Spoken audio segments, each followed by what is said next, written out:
Qora so'qmoq. Farg'ona vodiysida shunday nom bilan tanilgan bir yo'lak bor. Kunduzlari u oddiy yo'lakdek ko'rinadi, ammo kechasi butunlay boshqa. Bu so'qmoq qadimiy va xaroba holdagi qabriston va qalin butazorlar orasidan o'tadi. Keksalar bu yerda qadimdan qolgan jinlar qabilasi yashab kelayotganini har zamon eslatib turishadi. Ular odamga o'xshab ko'rinadi, gapiradi, ovqatlanadi. Lekin ularga oy to'lganda qaralsa, insondan farqlash mumkin. Kunlarning birida qabriston yonidagi qishloqlarning birida yashaydigan, ismi sir saqlanadigan yigit shu so'qmoqdan o'tmoqchi bo'ldi. Eskilarning gapi yodiga tushdi-yu, ammo kulimsirab qo'ydi.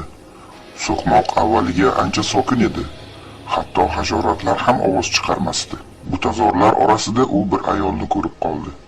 Oddiy ayolga o'xshardi. Yigit ham bu ayolni qishloqdoshlaridan birortasi deb o'yladi.